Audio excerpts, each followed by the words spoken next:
अभी देखो ये चैप्टर अपना कॉलम्स का। इस कॉलम चैप्टर में दो ही काम की चीजें जो हमें पढ़नी है, एक है यूलर और एक है रैंकाइन। ठीक है ना, एक यूलर है और एक हमारा रैंकाइन है। तो इन दोनों के फॉर्मूले हैं और अपने अपने कुछ असम्पशंस हैं। तो एक तो है सबसे पहला हमारा यूलर एंड देन रैंकाइन। ठीक है, दोनों ने अपनी अपनी थ्योरीज दी थी। अब दोनों की थ्योरीज अलग अलग चीजों पे बेस्ड है, अलग अलग तरह के कॉलम्स पे बेस्ड है। जैसे कि अगर मैं देखो, कॉलम कितनी तरह के होते हैं, दो तरह के कॉलम होते हैं, दो तरह के, जैसे कि एक लॉन्ग कॉलम एक शॉर्ट कॉलम, उनके बीच में आने वाला इंटरमीडिएट कॉलम, यही तो होता है। तो कॉलम्स हमारे पास में कितने तरह के होते हैं, एक होता है लॉन्ग, एक होता है हमारे पास में शॉर्ट, और फिर एक हो जाता है इंटरमीडिएट। इंटरमीडिएट तो इतना इंपॉर्टेंट कुछ है नहीं। ठीक है, तो यहाँ पे लॉन्ग और शॉर्ट, इन्होंने जो अपनी थ्योरीज दी थी, एक ने दी थी शॉर्ट कॉलम के लिए और इंटरमीडिएट कॉलम के लिए, और दूसरे ने दी थी लॉन्ग कॉलम के लिए। बात समझ आई? तो इनके असम्पशंस में वही है कि मेरा जो थ्योरी है वो किसके बेसिस पे है कि भैया लॉन्ग कॉलम के लिए। ठीक है, एक फिर दूसरे की असम्पशन में ये है कि मेरा जो ये थ्योरी है ये किसके लिए, ये शॉर्ट या फिर अपने इंटरमीडिएट कॉलम के लिए। साफ साफ लिखा है। ठीक है, बात समझ आ रही है? अच्छा, तो पहले हमें यहाँ पे शुरुआत करनी है कॉलम से। कॉलम समझना, कॉलम है क्या। पढ़नी इसमें दो ही चीजें हैं, एक ये यूलर और एक ये रैंकाइन, इससे ज्यादा कुछ नहीं आता है। और थोड़ा बहुत अगर कॉलम में देखेंगे तो वो फिर आरसीसी में चला जाता है। जैसे कि यहाँ पे आता है आरसीसी में लीस्ट लेटरल डायमेंशन, कि भैया वैल्यू कितनी होनी चाहिए लॉन्ग कॉलम के लिए। बात समझ आ रही है?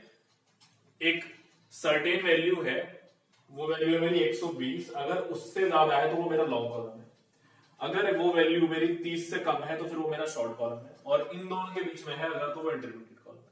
ठीक है, यहां पे कौन सी वैल्यू है, ये है लीस्ट लेटरल डायमेंशन। क्लियर होगी बात?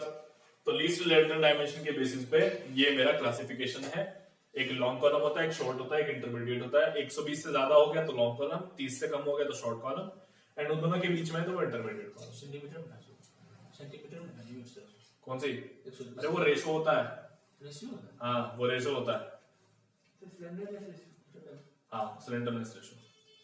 ठीक है, क्लियर होगी बात? चलो, अच्छा अभी यहाँ पे क्या होगा, यूलर के लिए पहले समझ लेते हैं। यूलर में जो हमारे असम्पशंस हैं, सबसे पहला असम्पशन तो यही हो गया कि जो हमारा कॉलम है उसमें एक्सियल लोडिंग लगेगी, और कॉलम में होता ही वही है, एक्सियल लोडिंग लगती है। तो सबसे पहला असम्पशन हमारा ये हो जाएगा कि column should be subjected to axial loading या फिर एक्सियल कंप्रेशन कह लो। ठीक है, ये नोट करते रहो साथ साथ। अच्छा, यहां पे थोड़ा चेंज करो, ये स्लेंडरनेस रेशो होता है।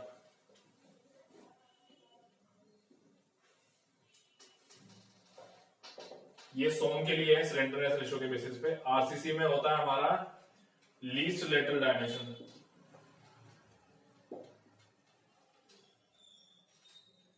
और वहां पे लॉन्ग कॉलम जो होता है उसके लिए ग्रेटर देन 12, और शॉर्ट कॉलम के लिए least lateral dimension less than 8। ये ठीक है, सोम में हमारा स्लेंडरनेस रेशो से लिया जाता है जो कि होता है 120, और शॉर्ट के लिए होता है 30, और आरसीसी में होता है लीस्ट लेटरल डायमेंशन से जो कि 12, और यहाँ पे शॉर्ट में 8 होता है। सर अगर पेपर में पूछेगा तो हमें तो पता नहीं चलेगा सर, इस फॉर्म का पूछ रहा है। अरे वो साफ साफ लिखेगा ना वहां पे। क्या सर? ऑप्शन दिया है। अरे तुम कैसी बात करते हो? ऑप्शन दिया है। ऑप्शन भी दिए रहेंगे। अरे लिखेगा ना कि slenderness ratio of the column for short column should B, और क्या पूछेगा वो, स्लेंडरनेस रेशियो के लिए पूछेगा या फिर लीस्ट लेटरल डायमेंशन के लिए पूछेगा, देगा ना वो साफ साफ।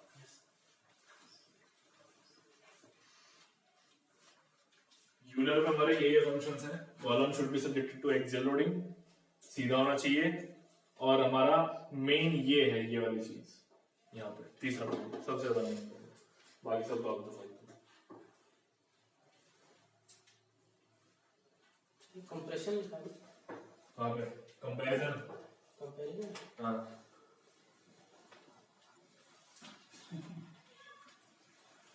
समझ नहीं आ रहा है क्या? नहीं सर, लग रहा है कंप्रेशन। अच्छा, तो अभी फॉर्मूला देखा यहाँ पे। तो यहाँ पे यूलर्स लोड का फॉर्मूला हो जाता है पाई square E I minimum upon में एल ई। एल ई का मतलब होता है L effective, L effective.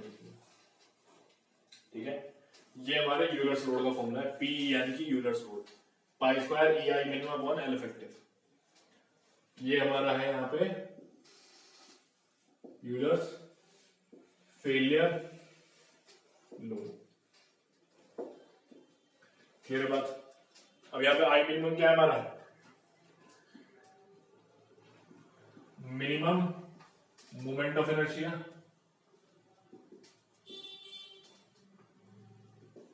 L effective क्या है हमारा? Effective length.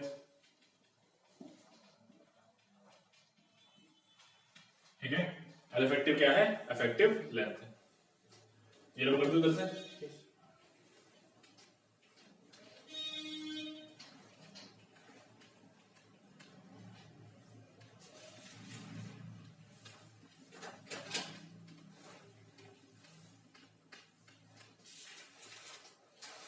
चलो अभी देखो, तो यहाँ पे इफेक्टिव लेंथ का जिक्र क्या है, क्या होता है इफेक्टिव लेंथ? यहाँ पे ना कॉलम की कुछ कंडीशंस हमें वो देगा कि कॉलम इस तरह का है, उसके बेसिस पे हमें उसकी लंबाई यहाँ पे लिखनी होती है। अब वो कंडीशंस क्या है वो देख लो, एग्जांपल से बताता हूँ। पहले यहाँ पे इफेक्टिव लेंथ को हम समझते हैं।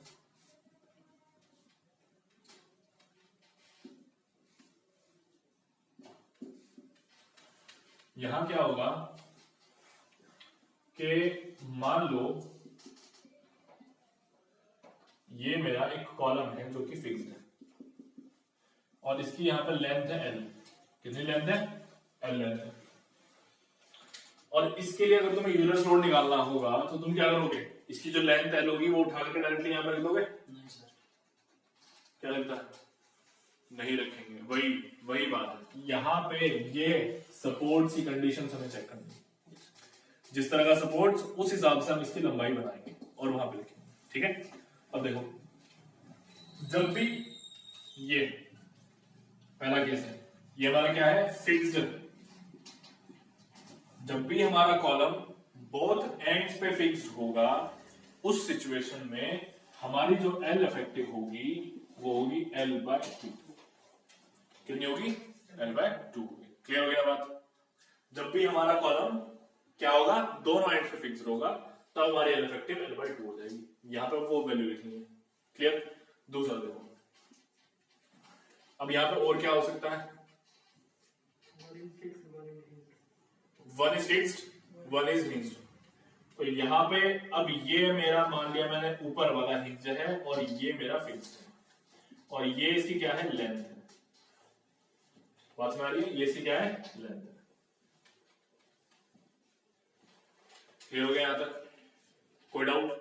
अब ऐसी सिचुएशन में हमारे पास में जो एल इफेक्टिव होता है वो क्या होगा? कौन बताएगा? वो होता है 0.7 एल। यहां पे 0.5 एल है, वैल्यूज अब बढ़ती चली जाएंगी। यहां पे आता है 0.7 एल। अब ये आता कैसे है? ये आता है L/√2 करके। ठीक है, यहां पे 0.5 एल है, यहां पे 0.7 एल है। इस बार एल आ जाएगा, फिर 2 एल आ जाएगा, वैल्यूज ऐसे बढ़ती चली जाएंगी। अब नेक्स्ट, अब मैं क्या किया? मैंने ना फिक्स्ड सपोर्ट्स हटाता जा रहा हूं एक एक करके। पहले ऊपर का हटाया, अब मैं नीचे का भी हटा दूंगा। तो यहां पे मैं मान लेता हूं कि दोनों एंड्स मेरे कॉलम के क्या है? हिंज्ड है। बात हमारी, दोनों एंड्स मेरे कॉलम के क्या है? हिंज्ड है। अब जब दोनों ही एंड्स मेरे कॉलम के हिंज्ड हो जाएंगे, तब उस सिचुएशन में यहां पे जो मेरी एल इफेक्टिव है वो एल के बराबर हो जाएगी।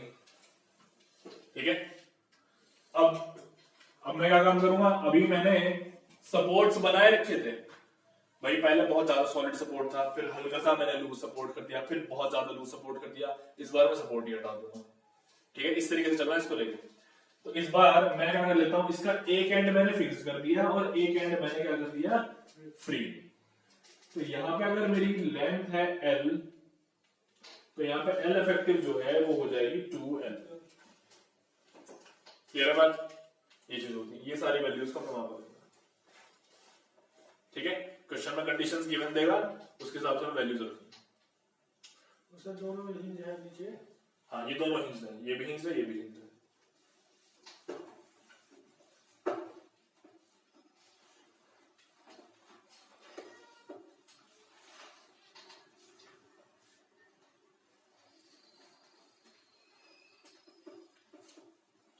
अब हम यहाँ एल इफेक्टिव तक पहुंच चुके हैं, तो फिर मैं स्लेंडरनेस रेशियो भी बता देता हूं।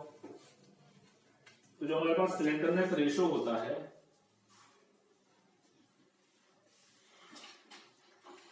वो होता है एल इफेक्टिव अपॉन के। ये होता है हमारा स्लेंडरनेस रेशियो। के क्या है यहाँ पे? Radius of gyration।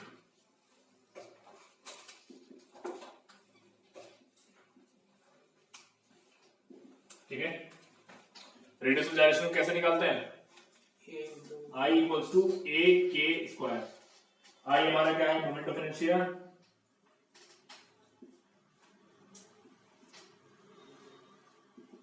के हमारा क्या है? यही रेडियस ऑफ gyration है, या के। और ए हमारा क्या है? यहाँ पे एरिया है। क्लियर है चीज? नोट कर लिया? लास्ट में 1 फिक्स 1 फ्री है ना? क्या? 4 पॉइंट। हाँ, 1 फिक्स्ड 1 फ्री।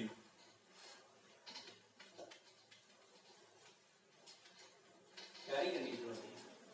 क्या? हाँ, 4 कंडीशंस होती हैं सोम के लिए। ठीक है ना, सोम के लिए 4 कंडीशंस होती हैं। अच्छा, तो अब यहाँ पे जैसे मेरे पास वो फॉर्मूला है, आई मिनिमम लिखा हुआ है, मैंने अभी यहाँ पे एक फॉर्मूला ये बताया ना, ये वैल्यू मैं वहां पे पुट कर देता हूँ, तो वो फॉर्मूला देखो क्या बन जाएगा।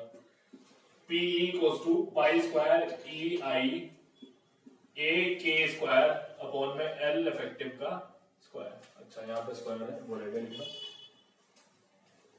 यहाँ पे स्क्वायर लगा लेना। ठीक है, अब यहाँ क्या होगा? ये जो k है, के स्क्वायर है, इसको नीचे ले आता हूं मैं। पाई स्क्वायर ई, अच्छा ये आई हट चुका है क्योंकि उसी की जगह पर रखा गया है ए के स्क्वायर, तो यहां पे आ जाएगा a और नीचे हो जाएगा एल इफेक्टिव अपॉन में k का स्क्वायर। यानी कि हमारे पास में फॉर्मूला क्या बन चुका है?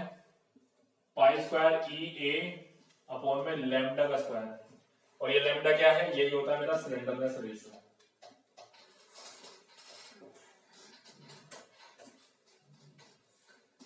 ये क्या होता है? Slenderness ratio.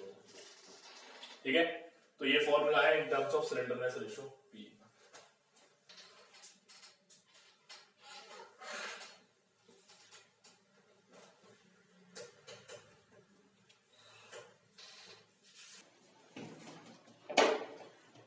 ये क्वेश्चन है, इस क्वेश्चन में कॉलम बताया उसने, रेक्टेंगुलर सेक्शन है, साइज दे दिया 50x100, सारा mm में 50 mm into 100 mm है वो, और उसने कहा है कि दोनों एंड से हिंज्ड है वो।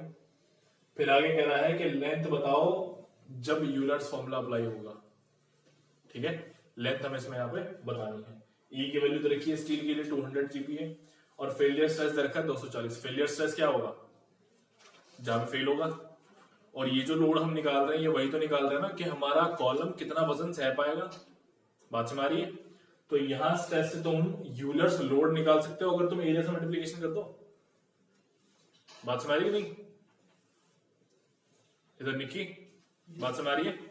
भैया स्ट्रेस दिया हुआ है, यूलर्स लोड निकालोगे अगर तो फिर एरिया से मल्टीप्लिकेशन कर दोगे। स्ट्रेस का फॉर्मूला क्या होता है? Load upon area. देखो, स्ट्रेस होता है लोड अपॉन एरिया, और अगर मुझे लोड चाहिए तो स्ट्रेस इंटू एरिया कर दूंगा, है ना। अब यहाँ पे स्ट्रेस की वैल्यू कितनी रखी? ये रखी, ये दी हुई है 240। एरिया कितना लूंगा? वो ना 50 into 100। तो यहां से मुझे क्या मिल जाएगा? फेलियर लोड मिल जाएगा। क्यों मिल जाएगा फेलियर लोड? क्योंकि फेलियर स्ट्रेस है, तो फेलियर स्ट्रेस फेलियर लोड देगा। ये है यहाँ पे। देन उसके बाद में आगे करना ही क्या है? ये 50 है, ये 100 है, जिस भी एक्सिस के अबाउट निकालोगे, कौन से के अबाउट निकालोगे, इसके अबाउट निकालते हो एक्सिस के तो फिर वैल्यू ज्यादा हो जाएगी। आई वाई वाई के अबाउट निकालोगे तो वैल्यू कम हो जाएगी। भाई फॉर्मूले दो ही तो होंगे भाई, 50 into 100 का क्यूब अपॉन 12, एक होगा 100 into 50 का क्यूब अपॉन 12। बताओ कौन सा फॉर्मूला ज्यादा वैल्यू देगा? ये वाला देगा। तो फिर इस वाले को लो ना, कम वाले को। तो इतना दोनों निकाल के चेक करने की क्या जरूरत है, तुरंत देखो पता चल रहा है। अरे सेम क्यों आ जाएगी? ये वाला लेना है ना? अरे कम वाला लेना है भैया। ये 50 का क्यूब है, ये 100 का क्यूब है, क्यूब है। नहीं तो कम वाला क्यों लेना है? वही मैं पूछ रहा हूँ।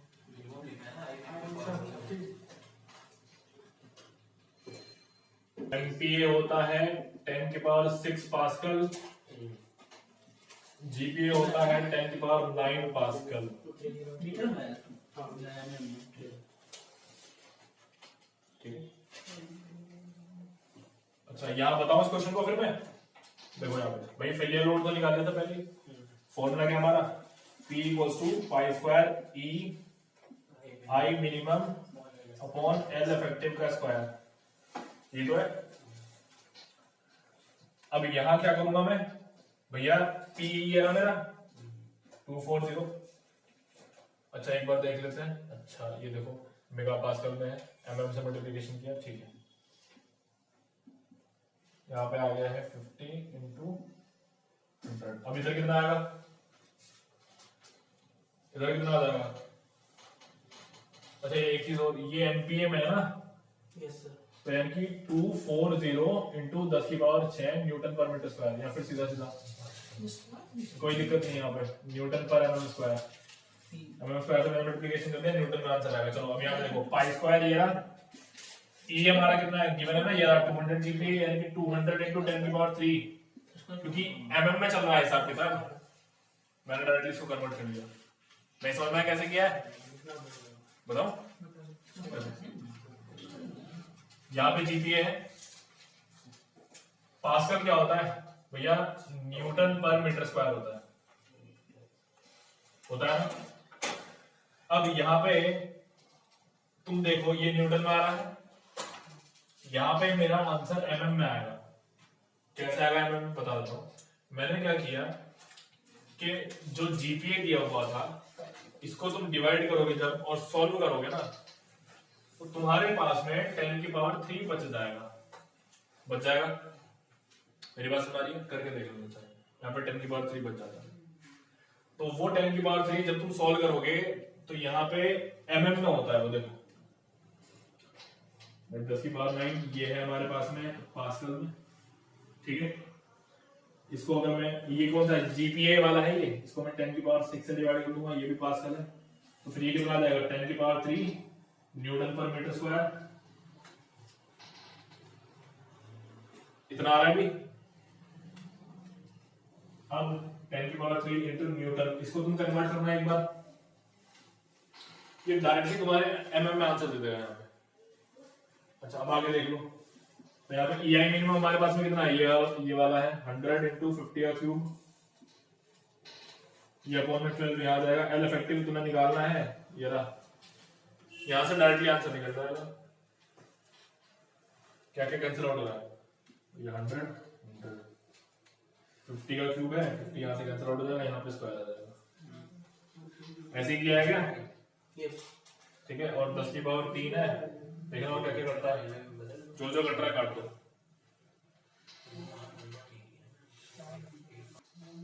ये कन्वर्जन बताओ, नहीं समझ में आ रहा कन्वर्जन कैसे किया है? देखो जो एमपीए होता है ना वो 10 की पावर 6 न्यूटन पर मीटर स्क्वायर होता है, ठीक है। या फिर कह लो कि सिर्फ और सिर्फ न्यूटन पर एमएम स्क्वायर होता है। समझ गए? सिर्फ और सिर्फ न्यूटन पर एमएम स्क्वायर भी होता है एमपीए। तो यहाँ पे अगर मैं इस जीपीए को एमपीए से डिवाइड कर दूं तो यहाँ पे कितना आ जाएगा? 10 की पावर 9 न्यूटन पर मीटर स्क्वायर आएगा। यहाँ पे क्या आएगा? न्यूटन पर एमएम स्क्वायर आएगा। यही तो है, इसको डिवाइड किया हुआ है। न्यूटन से तो न्यूटन कैंसिल आउट हो जाएगा। अब ये देखो 10 की पावर 9, यहाँ पे कितना हो जाएगा? एमएम स्क्वायर, और यहाँ पे कितना हो जाएगा? Meter square. तो ये चीज देखो सॉल्व करके वही आ रही है। तो यहाँ पे अरे मैंने कैसे किया था मुझे भी ध्यान नहीं आ रहा। नहीं अरे ये तो मैंने सही किया है, वो कन्वर्जन कैसे था मुझे वो ध्यान नहीं आ रहा। किसका? मैंने किया था कन्वर्जन, अरे डायरेक्टली ये निकालने वाला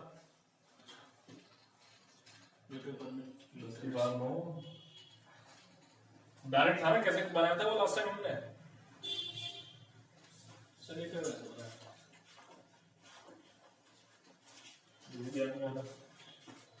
ये है सर क्या?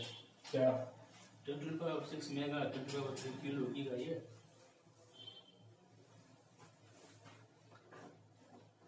अरे नहीं ये नहीं है सर 1 GPA = 10⁻³ MP हो जाएगा।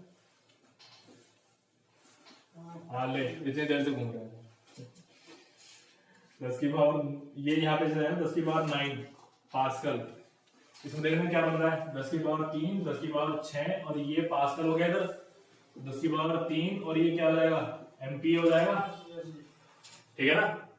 अब ये देखो ये क्या है यहाँ पे ये वाली चीज mm² में होती है, मैंने मीटर स्क्वायर यानी कि जीपीए को जो जीपीए यहाँ पे था मीटर स्क्वायर में उसको डायरेक्टली यहाँ पे 10⁻³ न्यूटन पर mm² बना दिया, जो कि यहाँ पे क्या आता है न्यूटन पर मीटर स्क्वायर का। इस वाले फॉर्मूले को डायरेक्टली mm में जाए 10⁻³ से मल्टीप्लिकेशन करना है, ये था इसीलिए मैंने यहाँ पे 10⁻³ से मल्टीप्लिकेशन किया था, ये डायरेक्टली इसको भूल गया था मैं, ये कैसे किया था ये। सर Nm/m² पास्कल होता है ना सर? हाँ Nm/m² मेगापास्कल। हाँ गीगापास्कल क्या हो जाएगा सर? 10⁹ न्यूटन पर मीटर स्क्वायर और 10⁻³ न्यूटन पर mm²। चलो इसका आंसर आ रहा है 1.309। हाँ एंड 1309.2 के आसपास है।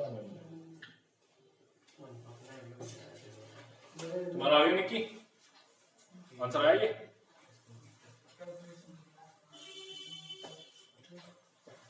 चलो इसके बाद में एक और है, अभी पढ़ लोगे ना। अभी रैंकाइंस बचा हुआ, अभी यूलर हुआ है, अभी रैंकाइंस बचा हुआ है।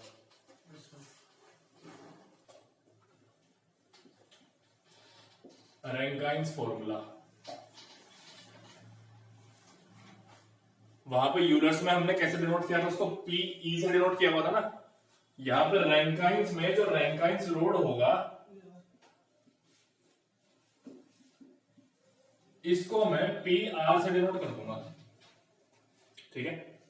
और ये पी आर के लिए क्या फॉर्मूला होता है सिग्मा सी ए अपॉन में 1 + अल्फा लैम्डा का स्क्वायर, ये फॉर्मूला होता है। या फिर सिग्मा सी ए अपॉन में 1 + alpha L E effective L upon के का स्क्वायर, ठीक है। ये चीज क्लियर हो गई, ठीक। ये हमारा यहाँ पे फॉर्मूला होता है। ये फॉर्मूला बाद में आया, इससे पहले एक बहुत ही बेसिक फॉर्मूला था, वो क्या है वो देखो। 1/PR = 1/PS + 1/PE, ये फॉर्मूला था, एक फॉर्मूला ये। अब यहां पे क्या क्या चीजें हैं, PR वही हमारा रैंकाइन लोड है, PS हमारा सेफ लोड है, ठीक है, या फिर क्रशिंग लोड है। क्लियर हुई बात, सेफ लोड है या फिर क्रशिंग लोड है। पीई हमारा क्या है यहाँ पे यूलर्स लोड है, ठीक। जो अभी अभी हमने निकाला था पहले यूलर्स लोड वो है। क्लियर होगी ना बात। तो यहाँ पे तीन चीजें ये है, ये हमारा रैंकाइंस लोड हो गया, ये हमारा सेफ लोड या फिर क्रशिंग लोड हो गया, और ये हमारा यूलर्स लोड हो गया। इस फॉर्मूले में जब हम सारी वैल्यूज रखते हैं ना तब हमारे पास में ये वाला फॉर्मूला बन जाता है, ठीक। क्लियर होगी बात। ये वाला फॉर्मूला बहुत शॉर्टकट है, कभी कभी एक आध चीजें दे देगा, सिर्फ 2 चीजें देगा, उसके बेसिस पे तुम्हें ये वाला फॉर्मूला लगा करके सॉल्व करना है। एक बार आ गया था ये वाला क्वेश्चन, बताता हूं तुम्हें। एक बार ये वाला क्वेश्चन आ गया था, ये वाला क्वेश्चन इसके बेसिस पे एई में भी आया है, जेई में भी आया है उस टाइम पे। अब चूंकि सबने ये वाला फॉर्मूला पढ़ा था तो मोस्टली इसको छोड़ करके आ गए थे, जबकि है बहुत आसान। अभी वो जो प्रीवियस ईयर में आया हुआ क्वेश्चन है वो भी बताता हूं मैं। ये नोट कर लिया सारा कुछ। इसमें दो ही फॉर्मूले हैं और ये वाला रैंक लाइन फॉर्मूला किसके लिए अप्लाई होता है? शॉर्ट और इंटरमीडिएट कॉलम्स के लिए। इस बात को याद रखना। Applicable only for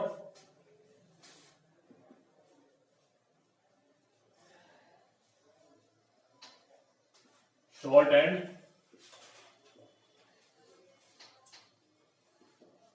intermediate columns, ठीक है। अच्छा, यहाँ पे ये जो अल्फा है ये कांस्टेंट होता है। इस कांस्टेंट की वैल्यू तुम्हें एग्जाम में गिवन होगी। इस कांस्टेंट को बोला जाता है रैंकाइन्स कांस्टेंट। इसकी वैल्यू एग्जाम में देगा वो तुम्हें, रैंकाइन्स कांस्टेंट। तो सेफ लोड क्या होता है? क्या सेफ लोड? यस। अच्छा, सेफ लोड जहां पे वो फेल नहीं हो रहा होगा, जहां से आगे फेल हो जाएगा। लिमिट वाला। हाँ, लिमिट वाला, ठीक है।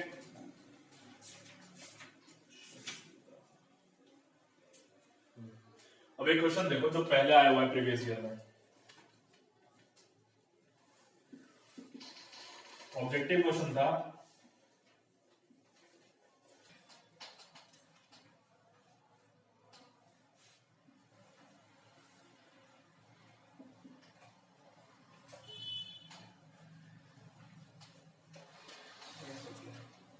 क्या आ गया? ये है बस इसमें डायरेक्ट फॉर्मूला अप्लाई करो, सारी वैल्यूज गिवन है। दो ही नाम देगा, या तो क्रशिंग लोड कह देगा या फिर सेफ लोड कह देगा, ठीक है। बाकी और किसी में कोई चेंज नहीं करता है, यहां पे चेंज करता है पीएस में, ठीक।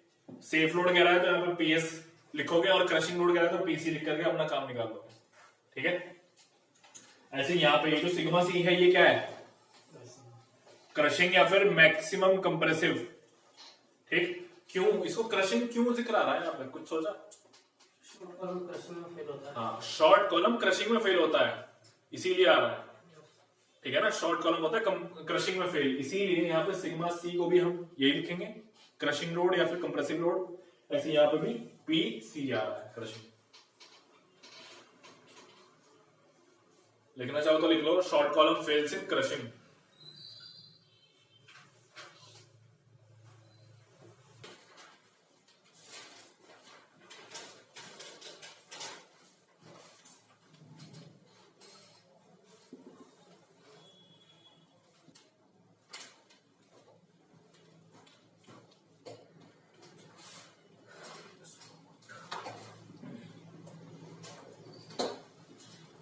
ये क्वेश्चन है, अब ये वाला क्वेश्चन सॉल्व करना है। इस क्वेश्चन में उसने कहा है कि एक होलो सिलिंड्रिकल कॉलम है जिसका 150 mm का एक्सटर्नल डायमीटर है, 110 का इंटरनल डायमीटर है, 6 मीटर की लंबाई है, दोनों एंड्स पे हिंज है वो, ठीक है, दोनों एंड्स पे हिंज है। उसने कहा है कि यूलर्स लोड निकालो, रैंकाइन्स लोड निकालो, और फिर उसने पूछा, ये है यहाँ पे कमाल की चीज, कि मिनिमम लेंथ बताओ जिसके लिए यूलर्स फॉर्मूला अप्लाई किया जा सके। अब चूंकि यूलर्स फॉर्मूला किसके लिए होता है? लॉन्ग कॉलम के लिए अप्लाई होता है। लॉन्ग कॉलम के लिए वैल्यू कितनी होती है स्लेंडरनेस रेशो की? 120। तो हमें यानी कि उसका यूज करना है, वहां से लंबाई निकाल के बतानी है इसको, ठीक है। करो आंसर्स, मैंने सारे वहीं पे लिख दिए हैं।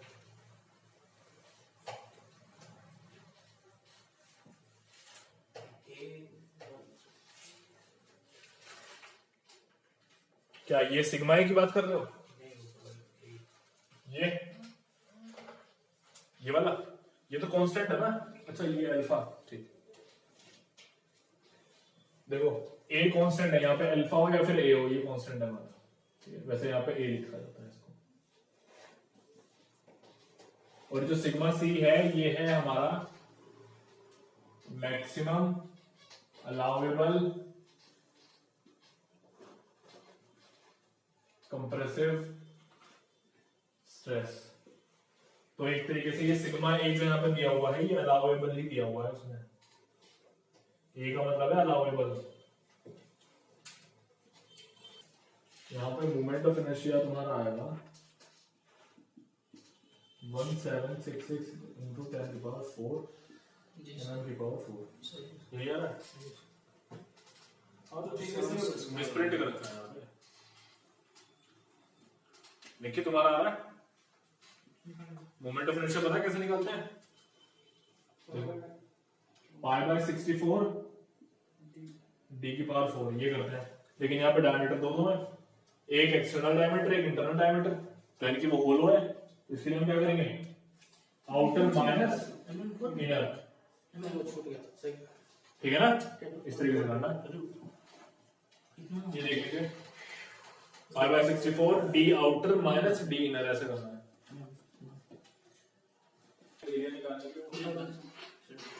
यानी कि pi by 4 D square minus ऐसे तो करते हैं, पाई बाय 4 डी स्क्वायर ये करते हैं। तो यहाँ पर क्या करेंगे? Pi by 4 D square outer वाला माइनस डी आई इनर वाला, डी आई स्क्वायर।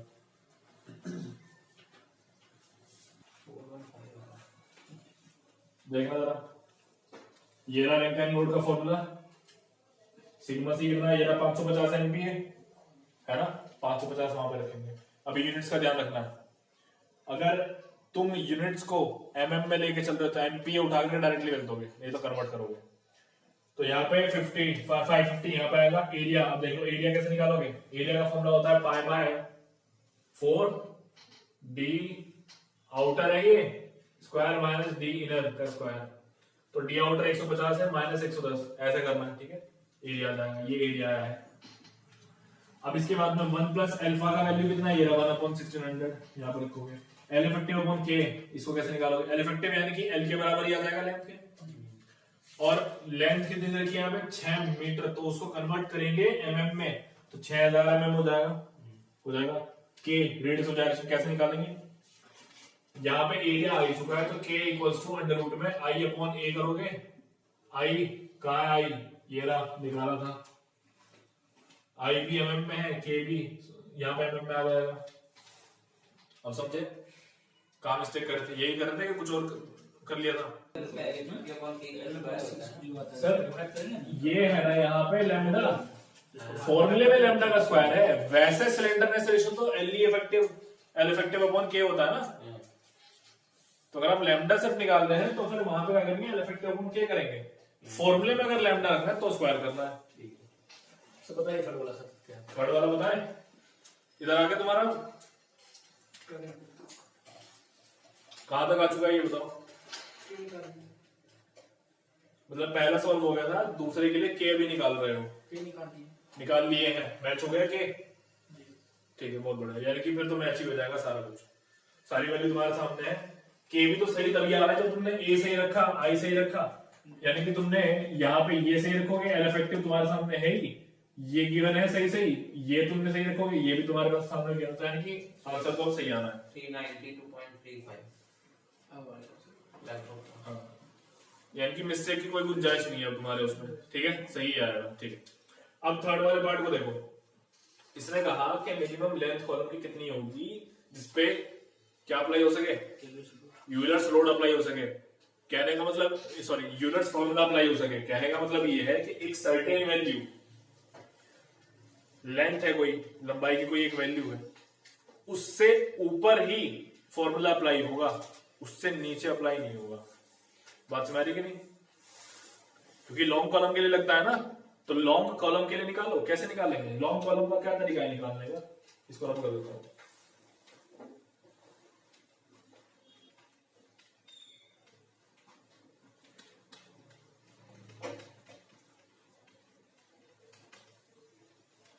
चलो देखो, लॉन्ग कॉलम के लिए क्या कंडीशन है?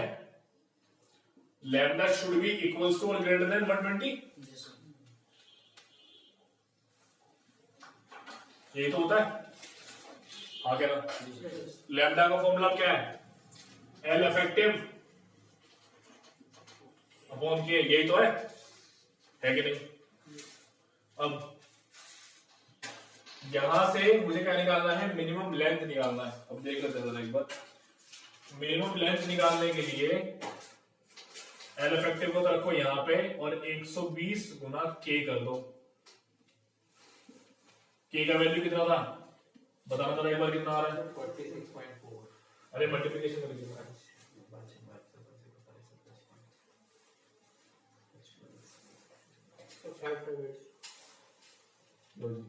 5580 ये mm में आया है, इसको 1000 से डिवाइड करोगे तो 5.58 मीटर आ जाएगा, यानी कि एल इफेक्टिव आ चुका। अभी एल इफेक्टिव आया, अभी एल नहीं आया। और ये क्या पूछा है, लेंथ पूछ रहा है। हमारे पास लेंथ होनी चाहिए कॉलम की, उसके अकॉर्डिंग हम एल इफेक्टिव निकालते हैं ना कंडीशन देख करके। तो हमारी कंडीशन यहाँ पे क्या है, बहुत हिंज्ड है, यानी कि यहाँ पे एल इफेक्टिव एल के इक्वल है, तो हमारी लेंथ इतनी ही आ जाएगी। क्लियर है बात, क्लियर है बात। मान लो कंडीशन चेंज कर देता, मान लो कह देता कि एक एंड हिंज्ड है और दूसरा क्या है, फिक्स्ड है, तब उस केस में क्या लगाते, L effective equal to 0.7 L. L effective की वैल्यू इतनी थी, देखो आप कैलकुलेट कर लो भैया, L effective equals to 0.7 L. Condition अगर बदल जाती, जैसे कंडीशन में भी कह रहा हूं, एक हिंज्ड एक फिक्स्ड, उसके अकॉर्डिंग तो यही है ना, एल निकालना है यहाँ पे, तो एल इफेक्टिव को डिवाइड कर देते हैं 0.7 से, एल आ जाता, तो एल इफेक्टिव 5.58 डिवाइड कर दो 0.7 से, अब लंबाई आ जाती कॉलम। तो जिस तरीके से कंडीशन बदलेंगे उस हिसाब से लंबाई निकल जाएगी। क्लियर है बात। तो हमें ये लंबाई चाहिए थी 5.58, हमारा आंसर आ गया, यहाँ पे मैच हो रहा है। समझे कैसे करना है इसको।